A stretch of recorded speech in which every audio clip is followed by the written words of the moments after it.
The door shattered inward.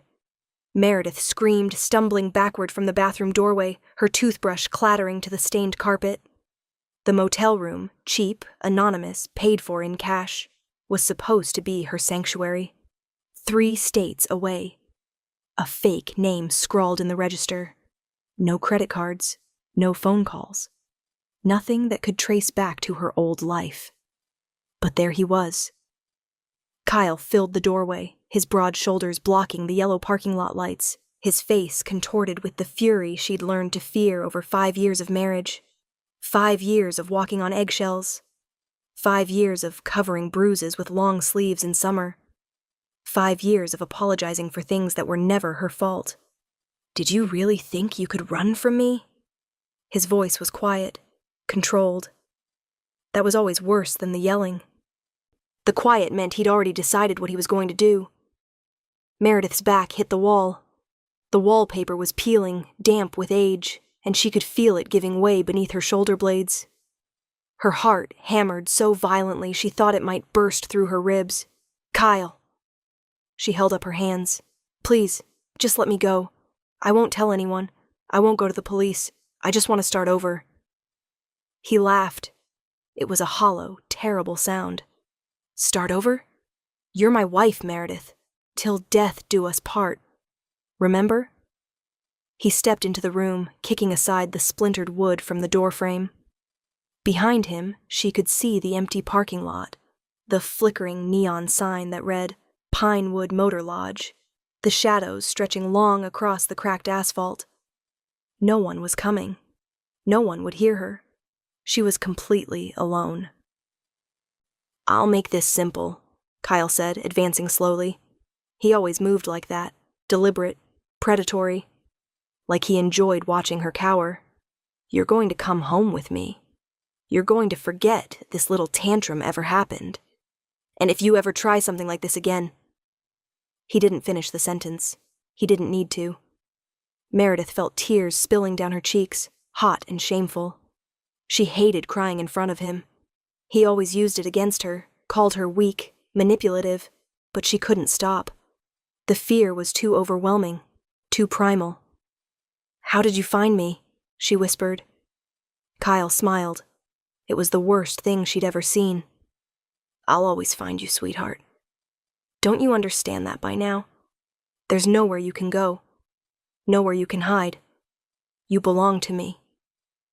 He reached for her, his hand closing around her upper arm with bruising force, and Meredith did the only thing she could think to do. She screamed. Not for help. She knew there was no help coming. But because the sound was the only weapon she had left, the only way to express the terror and rage and desperation clawing at her throat. She screamed until her voice broke, until her lungs burned, until Kyle's hand clamped over her mouth and silenced her completely. "Shut up," he hissed, his face inches from hers. His breath smelled like whiskey. "You want someone to hear? Fine, let them come. I'll tell them you're my mentally unstable wife and I'm taking you home for treatment. Who do you think they'll believe?" He was right. He was always right. Kyle was charming when he wanted to be. Successful, well-dressed, quick with a smile and a firm handshake. The concerned husband caring for his troubled spouse. No one ever suspected. No one ever saw the monster beneath the polished surface. Meredith closed her eyes. This was it. This was how it ended. 3 days of driving, sleeping in rest stops, rationing gas station food. And for what? He'd found her anyway. He would drag her back to that house, that prison, and this time he wouldn't give her another chance to run. This time he might actually... Is there a problem here? The voice came from the doorway, deep, calm, carrying an authority that made Kyle's hand freeze on Meredith's arm. She opened her eyes. A man stood where the door used to be, surveying the scene with an expression of almost bored assessment. He was tall, taller than Kyle, with dark hair silvering at the temples, and a face that looked like it had been carved from granite. Late 40s, maybe early 50s, wearing a charcoal suit that probably cost more than this entire motel. He looked spectacularly out of place, and yet, somehow, he also looked like he owned the ground beneath his feet. Because, as Meredith would soon learn, he did. Kyle straightened, releasing his grip on her mouth, but keeping hold of her arm. "This is none of your business," he said. "Private family matter." The man in the doorway didn't move. His dark eyes flicked to Meredith's face, to the tears, the terror, the finger-shaped bruises already forming on her arm. And something shifted in his expression. Something cold and dangerous. "This is my motel," he said quietly. "That makes everything here my business." Kyle laughed, the same dismissive laugh he used when he was trying to establish dominance. "Look, buddy, I don't care if you own this dump. This is my wife. She's having a breakdown, and I'm taking her home. End of story." "Then why did you break down the door?" The question hung in the air. Kyle's jaw tightened. "She locked me out. She's not thinking straight. Like I said." "You have a key," the man interrupted. "To this room that you claim your wife rented?" Kyle's hesitation was barely perceptible, but Meredith saw it. More importantly, so did the stranger. "Get your hand off her." It wasn't a request. Something in Kyle's eyes flickered. Uncertainty, maybe even fear, but his pride wouldn't let him back down. "Or what? You'll call the cops?" "Go ahead, I'll have this sorted out in 5 minutes. She's my wife. I have rights." "You have nothing." The stranger took a single step into the room, and the temperature seemed to drop 10 degrees. "You have no rights here. You have no power here. And if you don't remove your hand from that woman in the next 3 seconds, you won't have the use of that hand ever again." The threat was delivered without heat, without drama. That was what made it so terrifying. This man wasn't posturing. He wasn't bluffing.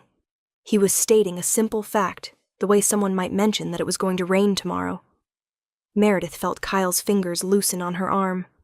His breathing had changed, shorter, sharper. He was afraid. She had never seen him afraid before. "Who the hell are you?"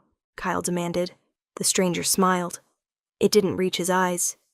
"My name is Vincent Caro," he said, "and you're standing in my establishment terrorizing one of my guests. I suggest you leave. Now. While you still can." The name meant nothing to Meredith, but Kyle went pale. "Caro," he repeated. You're Vincent Caro?" "I don't like repeating myself." Kyle's hand dropped from Meredith's arm. He took a step backward, then another, his bravado crumbling like wet paper. "Look, Mr. Caro, I didn't know. This motel, I had no idea it was connected to. It doesn't matter what you knew. What matters is what you're going to do now. And what you're going to do now is walk out of here, get in your car, and drive away. You're going to forget this motel exists. You're going to forget that woman exists. And if I ever see your face again, or hear that you've come within 100 miles of her, I will consider it a personal insult. Do you understand what that means?" Kyle nodded. He was sweating now, his face ashen. "Say it," Vincent commanded. "I understand." "Good. Then go." Kyle went. He didn't look at Meredith. He didn't say another word. He just fled. There was no other word for it, practically tripping over himself in his haste to escape. A moment later, she heard an engine roar to life, tires squealing on asphalt, and then silence. Meredith's legs gave out. She slid down the wall, her body shaking with delayed shock, her breath coming in ragged gasps. She wanted to cry again, but she was too drained, too hollowed out. She just sat there on the filthy carpet, staring at the broken doorway, trying to process what had just happened. Vincent Caro remained where he was, watching her with those unreadable dark eyes. After a long moment, he spoke. "Can you stand?" She nodded, though she wasn't sure it was true. "Then come with me." "You can't stay here tonight. Not with that door." Meredith looked up at him, this stranger who had just saved her life, and felt the first stirrings of something that might have been hope. Or maybe it was just relief. She couldn't tell anymore. "Why?" she asked. Her voice was hoarse, barely a whisper. Why did you help me?" Vincent's expression didn't change. "Because I could." He extended a hand. Meredith stared at it, the broad palm, the long fingers, the heavy silver ring on his index finger. Then she reached up and took it. His grip was firm and warm, and when he pulled her to her feet, she had the strangest sensation that she was being lifted out of her old life entirely. She had no idea how right she was. The office of the Pinewood Motor Lodge smelled like coffee and old paper. Vincent led her through a door behind the front desk, up a narrow flight of stairs, and into a space that seemed to exist in a different dimension entirely. Where the motel below was shabby and neglected, this apartment was elegant, understated, filled with leather furniture and dark wood and books lining the walls. A single lamp cast warm light over a sitting area. Through an archway, she could see a kitchen with granite countertops and stainless steel appliances. "Sit," Vincent said, gesturing to the couch. "I'll make you some tea." Meredith sat. She was still shaking, still trying to comprehend the whiplash of the last 20 minutes. One moment she'd been certain Kyle was going to kill her. The next, this man, this Vincent Caro, had appeared like something out of a fever dream and made her husband run away in terror. Her husband. She had to stop thinking of him that way. He was her abuser, her tormentor, her past. "Who are you?" she asked when Vincent returned with 2 cups. Her hands trembled as she took one. "I mean, really, why was Kyle so afraid of you?" Vincent settled into an armchair across from her, crossing one leg over the other with a kind of predatory grace. He didn't answer immediately. Instead, he studied her matted hair, her swollen eyes, the bruises on her arm that she kept trying to hide with her sleeve. "You're safer not knowing," he said finally. "I'm not safe anyway. I haven't been safe in years." Something flickered in his gaze. Respect, maybe. Or surprise. "How long were you married?" 5 years. "And how long has he been hitting you?" Meredith flinched. The bluntness of the question was like a slap, but also, strangely, a relief. No one had ever just asked before. Not directly. Not without hedging, or looking away, or pretending they hadn't noticed. "Since the honeymoon," she admitted. "It started small, a shove, a grabbed wrist. I told myself it was stress, that he was under a lot of pressure at work. Then it got worse, a lot worse." "And no one helped you?" She laughed bitterly. "Who was going to help me? His family loves him. My family, my mother told me to try harder, to be a better wife. And the police?" She shook her head. "I called once. They came, talked to him for 5 minutes, and left. Said there was nothing they could do. That night was the worst one yet." Vincent's jaw tightened. It was subtle, but Meredith noticed. She was trained to notice. Years of reading Kyle's moods had turned her into an expert at detecting danger in the smallest shifts of expression. But this wasn't danger, she realized. This was anger. Cold, controlled, deadly anger. But not directed at her. "The system failed you," Vincent said. "The people who should have protected you failed you." "Yes. And now you're here. In a motel in the middle of nowhere, using a fake name, hoping he won't find you." He paused. "But he did find you." Meredith swallowed. The tea was warm in her hands, fragrant with chamomile and honey, but she couldn't bring herself to drink. "He'll find me again," she whispered. "Won't he? No matter where I go. He said he'd always." "He won't." She looked up. Vincent's eyes were fixed on her, and there was a certainty in them that made her breath catch. "He won't find you again," he repeated. "I'll make sure of it." "How? You don't even know me. Why would you?" "I don't like bullies." He said it simply, flatly, as if that explained everything. "I don't like men who use their fists on women. And I don't like anyone who thinks they can break down a door in my motel and get away with it." Meredith felt tears prickling at her eyes again. She was so tired of crying. "Thank you," she managed, "for what you did tonight. But I can't stay here." He'll come back. He's stubborn, and he's vindictive, and when he's not scared anymore, he's going to stay scared. Vincent rose from his chair and moved to the window, looking out at the parking lot below. The neon sign cast strange shadows across his profile. Your husband works for a commercial real estate firm in Boston. Am I right? Meredith stiffened. How do you know that? I make it my business to know things. His firm has been trying to expand into territory that certain associates of mine would prefer to keep undeveloped. It would be very easy for that expansion to fail. It would be very easy for his career to implode entirely, for his life to become so complicated that he wouldn't have time to think about you, much less track you down again. She stared at him, her heart pounding. Are you saying you'd ruin him? I'm saying he would face consequences. Finally, for the first time in his miserable life. Vincent turned to face her. Is that what you want? Meredith thought about it.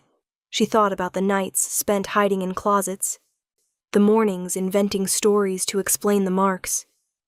She thought about the sound of his footsteps on the stairs, the way her whole body would tense when his key turned in the lock. She thought about the woman she used to be, confident, ambitious, dreaming of art school, and the shell she'd become. I want him to leave me alone, she said. I want to never be afraid of him again. Vincent nodded slowly. Then you won't be. It should have sounded like a fantasy, like the empty promise of a stranger trying to comfort her. But the way he said it, the absolute conviction in his voice, made Meredith believe him. Made her want to believe him. Why are you doing this? She asked again. The real reason. For a long moment, Vincent didn't answer. Then he moved back to his chair, sat down, and looked at her with an expression that was almost vulnerable. My mother, he said quietly. She stayed with my father for 20 years. He was worse than your husband. Much worse. And no one helped her either. Not until it was too late. Meredith felt her throat constrict. I'm sorry. Don't be. It was a long time ago. But I made a promise to myself. If I ever had the power to stop someone else from going through what she went through, I would use it. He paused. Tonight I have that power, and I'm going to use it. She believed him. God help her. She believed this man she'd known for less than an hour. What do I do now? She asked. Now? Vincent rose again, and this time there was something almost gentle in his demeanor. Now you sleep.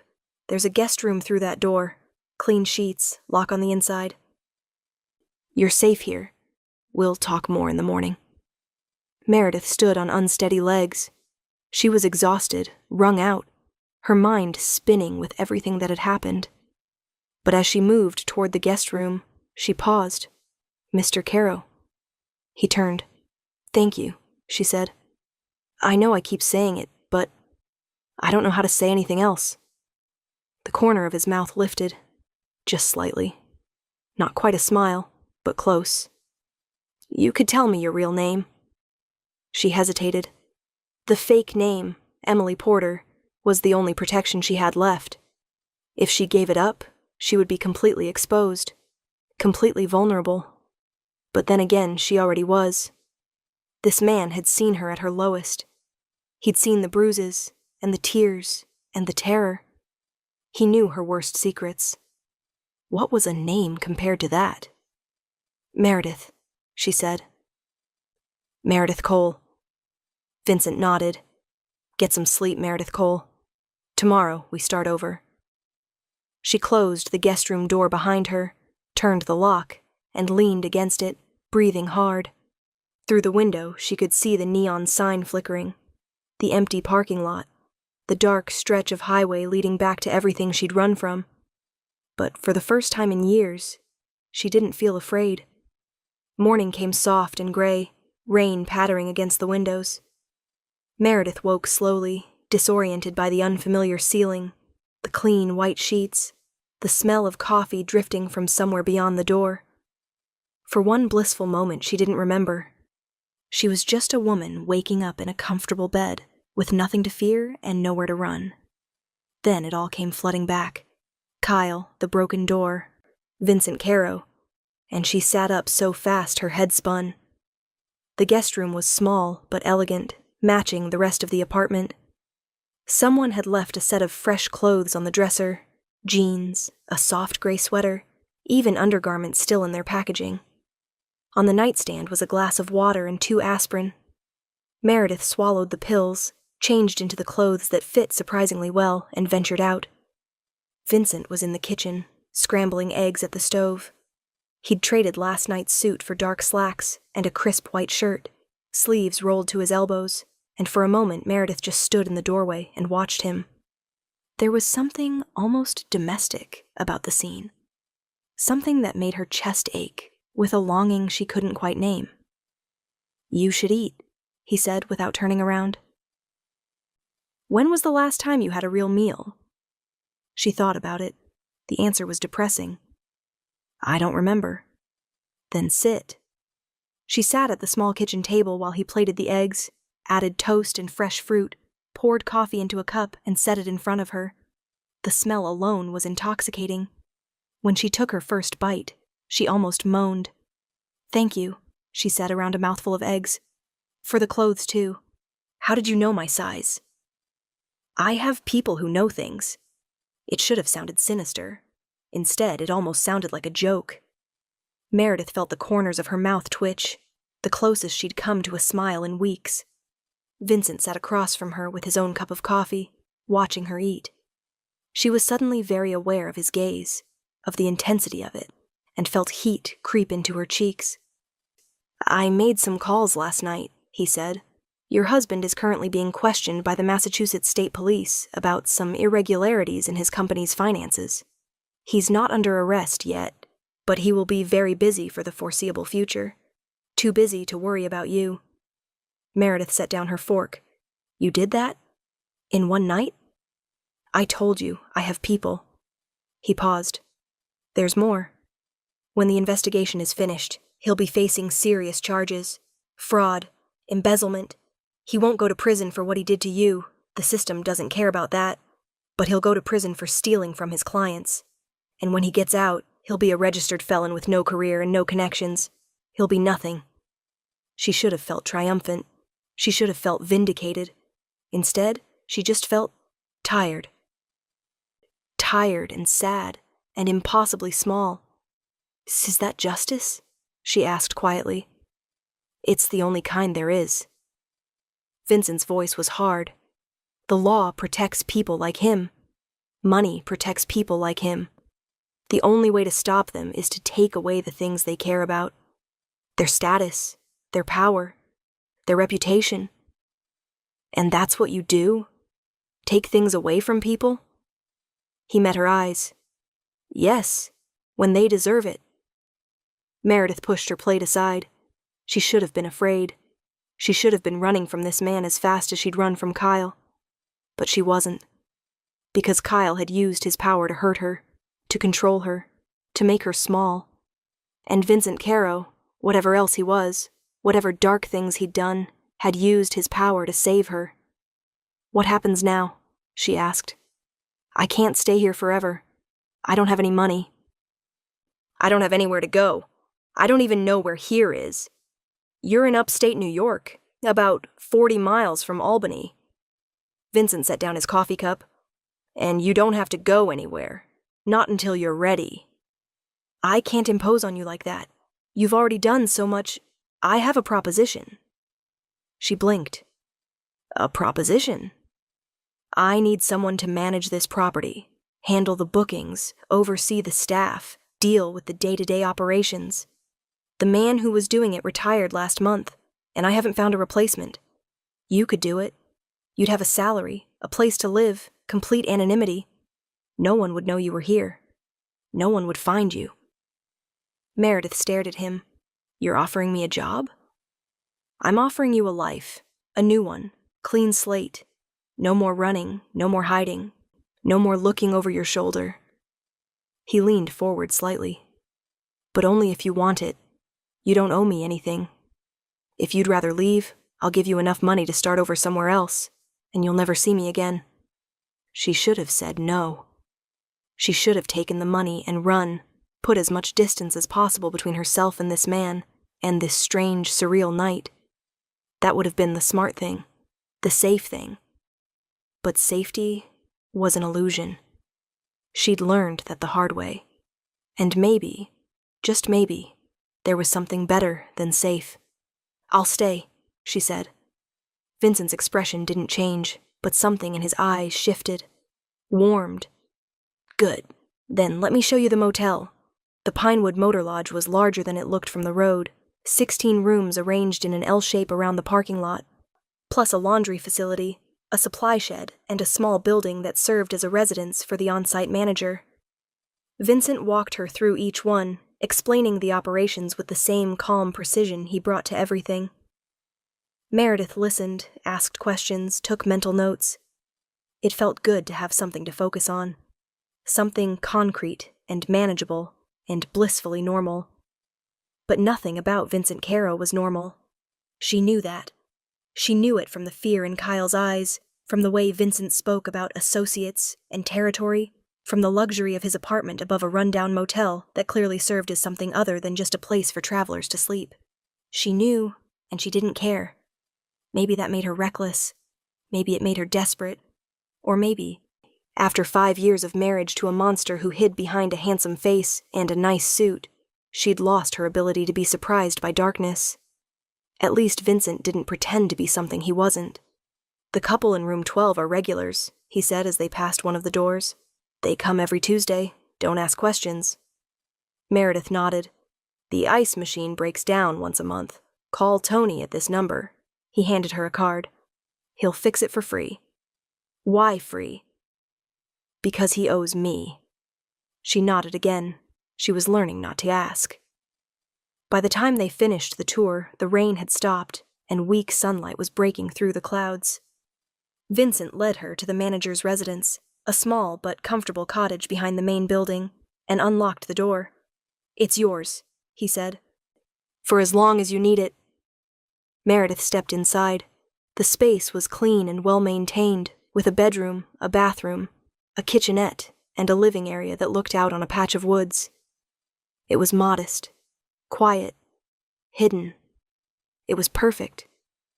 "I don't know how to thank you," she said, turning to face him. Vincent stood in the doorway, framed by the afternoon light. He looked different out here, away from the shadows and the neon glow. More human, more real. "You don't have to thank me," he said. "Just do the job. Keep your head down. Let me handle the rest." He turned to leave. Meredith heard herself speak before she could stop. "Mr. Caro," he paused. "Will I see you again? I mean, around, at the motel?" For a long moment he didn't answer. Then, "I'm here most weekends, and you can call me Vincent." Then he was gone, his footsteps fading across the gravel, and Meredith was alone in her new life. She stood in the center of the cottage, breathing in the unfamiliar air, and felt something crack open inside her chest. It wasn't pain exactly. It was more like the breaking of a shell. The first glimpse of light after a long darkness. She was free. She was finally free. Weeks passed. Meredith threw herself into the work. She cleaned rooms and ordered supplies and learned the rhythms of the motel. The Tuesday regulars in room 12, the truckers who stopped for a few hours' sleep on their way to Albany, the occasional couple looking for a discreet place to meet. She didn't judge. She didn't ask questions. She just did her job and kept her head down, exactly as Vincent had told her. But she thought about him constantly. He appeared on weekends, as promised, sometimes staying in the apartment above the office, sometimes disappearing for hours at a time. When he was there, he checked on her, not intrusively, but with a quiet attentiveness that made her feel seen in a way she never had before. He asked how she was settling in. He made sure she had everything she needed. Once he brought her a book, a novel she'd mentioned offhandedly that she'd always wanted to read, and left it on her doorstep without a note. She didn't know what to make of him. He was unfailingly polite, almost formal, keeping a careful distance that she both appreciated and resented. But sometimes, when he thought she wasn't looking, she caught him watching her with an expression that made her stomach flip. Intense, hungry, as if he was holding himself back from something. She told herself it was her imagination. She told herself she was still traumatized, still confused, reading things into innocent interactions because she desperately wanted to believe that someone could want her for something other than control.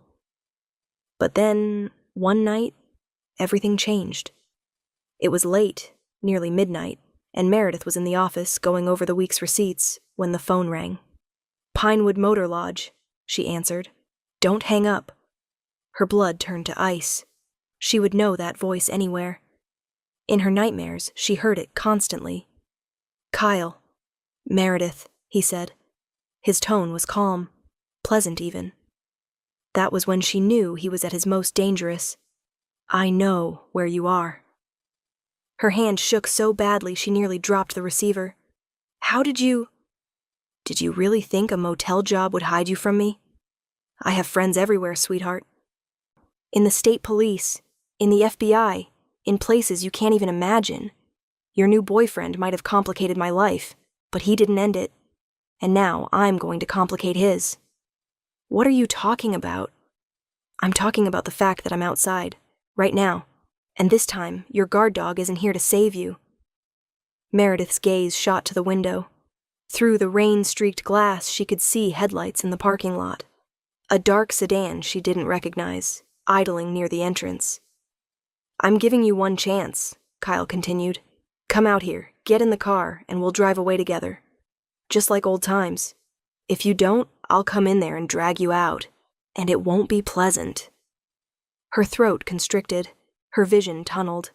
For a moment she was back in their house in Boston, frozen with fear, counting the seconds until his fist connected with her face. But then she remembered something. The way Vincent had looked at Kyle that first night. The way Kyle had run away in terror at the mere mention of his name. The way Vincent had said with absolute certainty, "He won't find you again." She wasn't in Boston anymore, she wasn't alone, and she was never going to let Kyle make her feel small again. "No," she said into the phone. There was a pause. "Excuse me?" "I said no. I'm not coming out there. I'm not getting in your car. And if you set one foot inside this motel, you're going to regret it." Kyle laughed, that same hollow, terrible laugh. "You think you can threaten me? You think you're safe because some local mobster has a soft spot for strays? Let me tell you something, sweetheart. I've already taken care of him. I made some calls of my own. Your Vincent Caro is finished." The words hit her like a punch to the gut. "What did you do?" "You'll see soon enough. Now get out here, before I—" He stopped. She heard a sound on his end of the line, something muffled, indistinct. Then nothing. The line went dead. Meredith stared at the phone, her heart hammering. For a long moment she didn't move. Couldn't move. Then she forced herself to go to the window and look out at the parking lot. The sedan was still there, but the driver's door was open now, and there were shadows moving around it. Large shadows. Multiple shadows. She should have hidden. She should have locked the door and called the police and waited for someone else to handle it. Instead, she went outside. The night air was cold and wet, smelling of rain and pine. Meredith crossed the parking lot on shaking legs, moving toward the sedan, toward the shadows, toward whatever awaited her there. What she found made her stop in her tracks. Kyle was on his knees on the asphalt, hands zip-tied behind his back, blood trickling from his nose. Two men in dark suits stood on either side of him, impassive as statues. And in front of him, looking down with an expression of icy contempt, was Vincent Caro. "Meredith." He didn't look at her. "Go back inside." She didn't move. "What are you going to do to him?" "Nothing he doesn't deserve." Kyle raised his head. His eyes were wild, desperate, the arrogance completely gone. "Meredith, please, tell him to let me go. I'll leave you alone. I swear. I'll never. Be quiet." Vincent's voice was soft, almost gentle. Somehow that made it worse. You had your chance to leave her alone. You didn't take it. Now you face the consequences. You can't do this." Kyle was trembling now, his voice cracking. "I have rights. I have lawyers. You can't just... I can do whatever I want." Vincent finally looked at Meredith, and what she saw in his eyes made her breath catch. "But I won't. Not unless she asks me to." Meredith stared at him. He was giving her the choice. After everything Kyle had done to her, the beatings, the humiliation, the years of terror, Vincent was putting the man's fate in her hands. She looked at Kyle, at this pathetic, broken creature kneeling in the rain. She thought about all the times he'd made her feel like nothing, all the times he'd told her she was worthless, that no one else would ever want her, that she should be grateful he put up with her at all. She thought about how good it would feel to make him suffer the way she had suffered.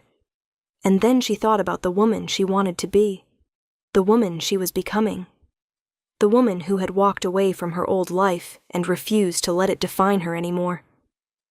"Let him go," she said. Vincent's expression didn't change. "Are you sure?" "I'm sure." She stepped forward, stopping just in front of Kyle, looking down at him the way he had looked down at her so many times. "But I want him to hear something first." She crouched down so they were eye to eye. "You don't scare me anymore," she said quietly. "You have no power over me. You're going to leave here, and you're going to go back to whatever's left of your life, and you're going to forget I ever existed. Because if you don't, if you ever come near me again, or try to find me, or even say my name out loud, I won't ask them to let you go a second time. Do you understand?" Kyle nodded. He was crying now, tears cutting tracks through the blood on his face. Meredith stood up. "We're done here." She turned and walked back toward the office, her legs steadier than they'd been in years. Behind her, she heard movement, Kyle being hauled to his feet, the sedan's engine starting. But she didn't look back. She was finished with him. Finished with that chapter of her life. She was inside, leaning against the desk, breathing hard, when the door opened and Vincent came in. He looked at her for a long moment. Then he said, "You surprised me." "I surprised myself." "Most people in your position, they would have wanted revenge." Meredith shook her head. "Revenge wouldn't have made me feel better. It would have made me feel like him." Something shifted in Vincent's expression. That warmth again, bleeding through the cold. "You're a remarkable woman, Meredith Cole." She felt heat rushing to her face. "I'm just tired. Tired of being angry. Tired of being afraid. I want to move on." He took a step toward her, then another, slowly, giving her every chance to retreat. She didn't. "What do you want?" he asked softly. "Right now, in this moment. What do you want?" Meredith looked at him. This dangerous, complicated, enigmatic man who had pulled her out of the worst night of her life and given her a reason to keep going. She thought about all the reasons she should keep her distance. All the ways this could go wrong. All the wounds she was still carrying from the last man she'd trusted. Then she stopped thinking. "You," she whispered. "I want you." Vincent closed the remaining distance between them. His hand came up to cup her face, his thumb brushing her cheek, and then his mouth was on hers. The kiss was gentle at first, tentative, as if he was afraid she might break. But then Meredith made a sound, a small, desperate sound, and something ignited between them. He pulled her closer, one hand fisting in her hair, and she grabbed the front of his shirt and held on for dear life. The world fell away. There was nothing but heat and hunger and the feeling that she had finally come home. When they broke apart, they were both breathing hard. Vincent rested his forehead against hers, eyes closed. "I've been trying not to do that for weeks," he murmured. "Why?" "Because you've been through too much. Because you deserve better than someone like me. Because..." "Stop!" She pulled back enough to meet his eyes. "I don't want better. I want real. and you're the most real thing I've ever known." He looked at her with an expression she couldn't quite name. Awe, maybe. Or wonder. As if he couldn't quite believe she was there. "This won't be easy," he said. "My life. There are things you don't know. Things that would make most people run." "I'm done running. Meredith, I know what you are." She held his gaze, unflinching. "I know what you do, and I know that you saved me when no one else could, when no one else would. So don't tell me I deserve better. Let me decide what I deserve." For a long moment he just looked at her. Then, slowly, he smiled. It was the first real smile she'd ever seen from him. Unguarded, almost boyish, and it transformed his entire face. "All right," he said. "All right." A year later, the Pinewood Motor Lodge was unrecognizable. Meredith stood on the newly paved driveway, watching the guests pull in for the grand reopening. The building had been renovated from top to bottom.